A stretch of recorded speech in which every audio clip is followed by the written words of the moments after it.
South India shopping mall the wedding Mantra సరికొత్త wedding collection south India shopping mall.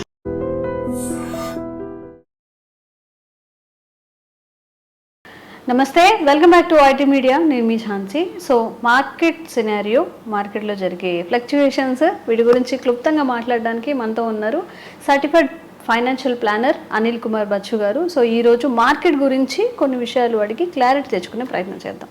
నమస్తే sir. నమస్తే అండి. ఎలా ఉన్నారు సార్? వండర్ఫుల్, బాగున్నాను.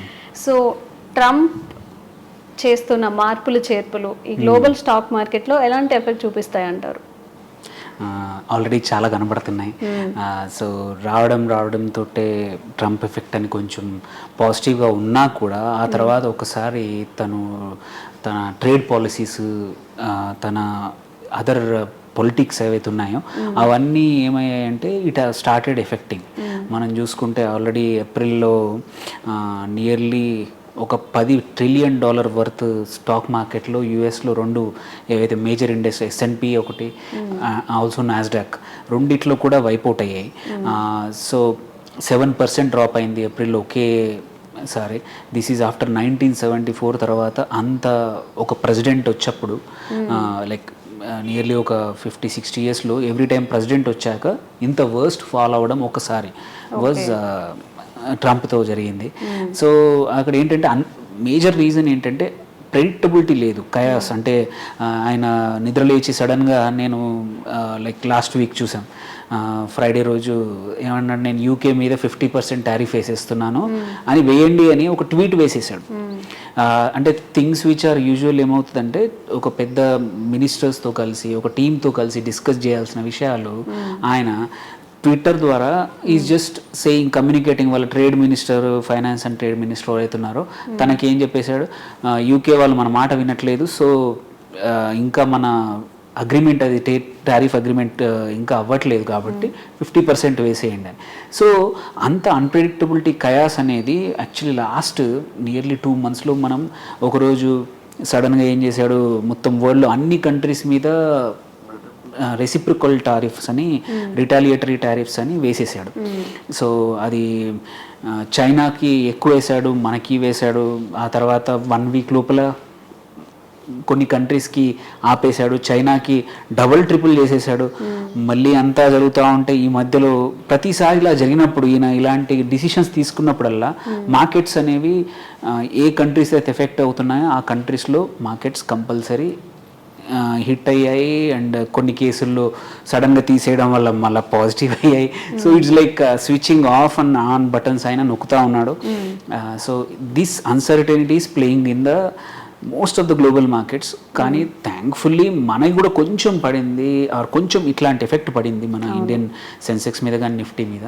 బట్ లేట్లీ జరుగుతుంది ఏంటంటే, బికాస్ ఆఫ్ ఇన్హరెంట్గా మన ఉన్న స్ట్రెంగ్త్, ఇండియన్ మార్కెట్ స్ట్రెంగ్త్, మన డొమెస్టిక్ కన్జంప్షన్ కానీ, డొమెస్టిక్ జీడిపి గ్రోత్ కానీ, డొమెస్టిక్గా ఉన్న సిచ్యువేషన్స్ ప్లేడ్ అవుట్ చేసినప్పుడు, and Indian confidence on Indian financial system మీద కానీ, హౌ ఇట్ ఈస్ మేనేజ్డ్ చూసుకుంటే అది స్ట్రాంగ్గా ఉండడం వల్ల ఏదైతే మనకు ఏప్రిల్ మే వరకు కూడా ఫారిన్ ఇన్స్టిట్యూషనల్ ఇన్వెస్టర్స్ ఎవరైతే డబ్బులు తీసుకెళ్ళిపోతున్నారో they stopped and new money started వచ్చిందనమాట.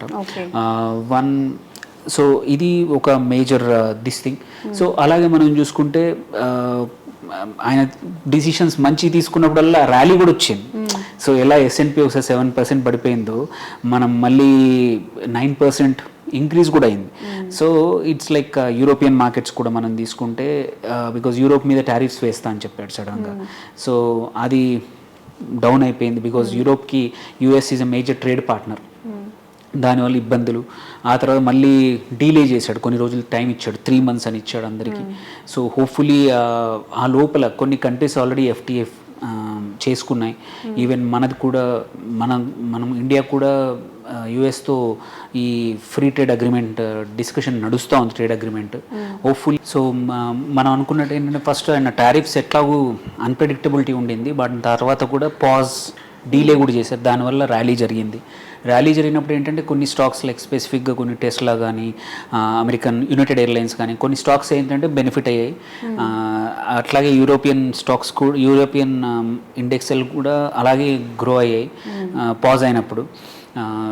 చైనా మీద చేశారు, మళ్ళీ అన్ఎక్స్పెక్టెడ్గా ఒక చైనాతో అగ్రిమెంట్ చేయడం వల్ల కొంచెం సాఫ్ట్ అయింది.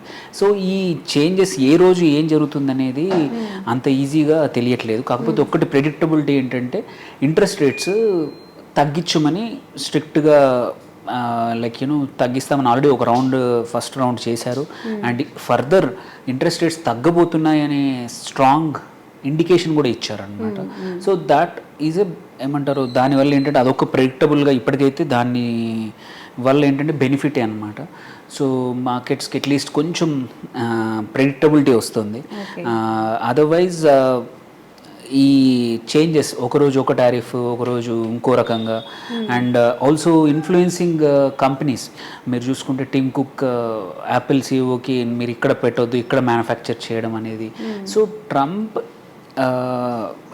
యొక్క డిసిషన్స్ ఏ రోజు ఎలా ఉంటాయో తెలియకపోవడం అనేది గోయింగ్ ఫార్వర్డ్ కూడా వొలటిలిటీ అనేది చాలా హై ఉంటుంది. అందుకే వొలటిలిటీ ఏదైతే ఉందో యుఎస్ మార్కెట్స్లో ఎస్పెషల్లీ కోవిడ్ టైంలో ఎంత వొలటిలిటీ ఉందో దగ్గర అంత వొలటిలిటీ పెరిగిపోయింది బికాస్ ఆఫ్ ట్రేడ్ అన్సర్టనిటీస్, ఈ టారిఫ్ వాటి వల్ల.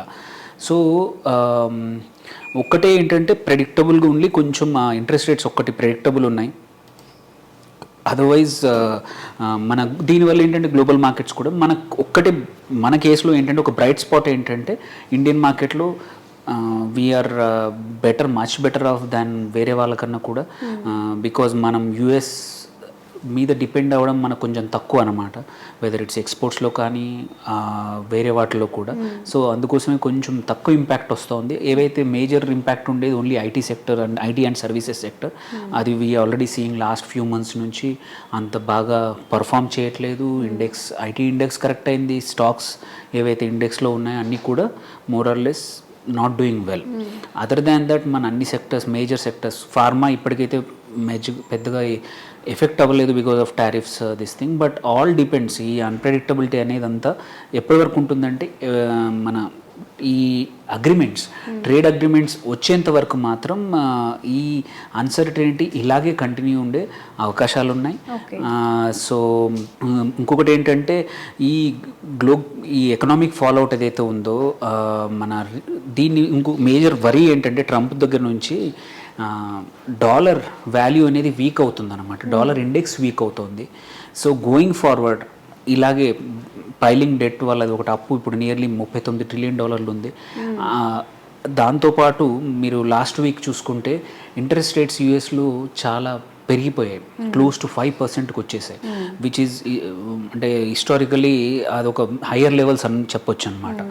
ఇలాంటి లెవెల్స్ సస్టైనబుల్ కాదు. సో దీనివల్ల ఏంటంటే డాలర్ వీక్ అవుతుంది. సో డాలర్ వీక్ అవ్వడం అనేది రిపర్కషన్స్ మొత్తం వరల్డ్ వైడ్ ఉండే అవకాశాలు ఉన్నాయి. దీనివల్ల రిసెషన్ వచ్చే అవకాశాలు కూడా ఉన్నాయి, బికాజ్ గ్లోబల్ ట్రేడ్ తగ్గిపోవచ్చు. డాలర్ వీక్ అవ్వడం వల్ల యూఎస్లో డిమాండ్ తగ్గుతుంది. ఆల్రెడీ ప్రెడిక్షన్ ఏంటంటే ఈ సంవత్సరం యాక్చువల్లీ జీడిపి యూఎస్ది లెస్ దెన్ 2% ఉండే అవకాశాలు ఉన్నాయి, విచ్ ఈస్ ఆర్ నెగిటివ్లో కూడా వెళ్ళే అవకాశాలు ఉన్నాయి. దీనివల్ల ఈవెన్ యూరోప్ అండ్ చైనా కూడా is not showing any positive science. So ఈయన యొక్క ఎట్లాంటి డిసిషన్స్ వల్ల, ఫైనాన్షియల్ డిసిషన్స్ వల్ల, టారిఫ్ డిసిషన్స్ వల్ల, ట్రేడ్ డిసిషన్స్ వల్ల ఒక్క అమెరికానే కాదు, ఎఫెక్ట్ అనేది మల్టిపుల్ కంట్రీస్ మీద కానీ అన్ని కాంటినెంట్స్ మీద పడతా ఉంది. అండ్ హోప్ఫుల్లీ ఈ రిసెషన్ ఫియర్స్ అనేది రాకపోతే మంచిది, లేకపోతే ఏంటంటే గ్లోబల్ ట్రేడే తగ్గే అవకాశాలు ఉంది 1 to 2% when compare to last year. So and IMF ఏంటంటే ప్రొజెక్షన్ ఏంటంటే 1.8% మాత్రమే ఉండొచ్చు యుఎస్ జీడిపి. అర్లియర్ 2.5-3 వరకు ఉండే అవకాశాలు ఉన్నాయని చెప్పారు, అది పోయింది. ఆల్సో డబ్ల్యూటీఓ కూడా గ్లోబల్ మర్చండైజ్ ట్రేడ్ ఏదైతుందో అది కూడా తగ్గే అవకాశాలు ఉన్నాయి టారిఫ్ భయాల వల్ల. మనం ఆల్రెడీ కొన్ని మార్కెట్స్ ఆల్రెడీ చూసాం. సౌత్ కొరియన్ మార్కెట్ ఆల్రెడీ రిసెషన్లోకి వెళ్ళిపోయింది. Even market is down, 20% down ఉంది. చైనీస్ మార్కెట్ కూడా కొంచెం సైన్స్ ఆఫ్ చూపించింది, అది కూడా మళ్ళీ ఫ్లాట్ ఆర్ నెగిటివ్లోకి వెళ్ళిపోతుంది. So on the whole global మార్కెట్స్కి అయితే Trump is not helping at all. So ఇబ్బందులు అయితే ఉన్నాయి ట్రంప్ వల్ల. మన మార్కెట్స్ ఏదైతే ఇబ్బందులు చూసాయో we have come back.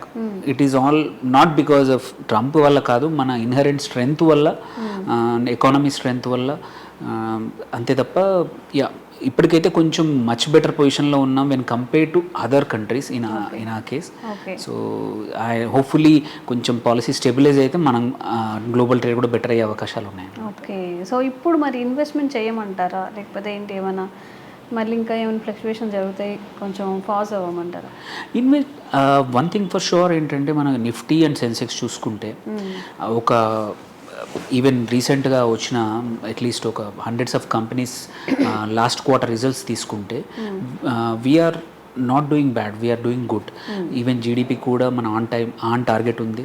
So I don't think except 1 or 2 sectors కొంచెం కాషియస్గా ఉండి, ఇది ఎక్స్పోర్ట్ డ్రివెన్ సెక్టర్స్ ఏవైతే ఉన్నాయో యూఎస్ పైన డిపెండ్ అయిన కొన్ని sectors like pharma and IT తప్ప మేజర్గా అదర్ సెక్టర్స్లో పెద్దగా యూఎస్ మీద డిపెండెన్సీ తక్కువ ఉంది మనకి. సో అలాంటప్పుడు మనకి ఎవరైతే సో స్టాక్స్ ఆపర్చునిటీస్ అయితే హ్యూజ్గా ఉన్నాయి.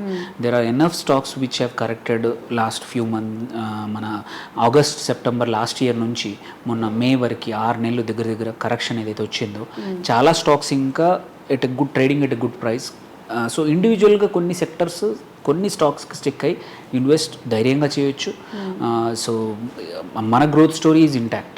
So we don't have to worry. మన కేసులో గ్లోబల్ మార్కెట్స్ వల్ల టెంపరీ అప్స్ అండ్ డౌన్స్ ఉంటాయి, but we have recovered fast. We will recover any ఫ్యూచర్లో ఏదొచ్చినా సరే యాజ్ లాంగ్ బికాజ్ మనకి స్టేబుల్ గవర్నమెంట్ ఉంది అండ్ మన కంట్రీ కోసం ఫైట్ చేసే ట్రేడ్ మినిస్టర్ కానీ అందరూ అంత సెటప్ ఉంది కాబట్టి we don't need to worry much. Okay. Okay.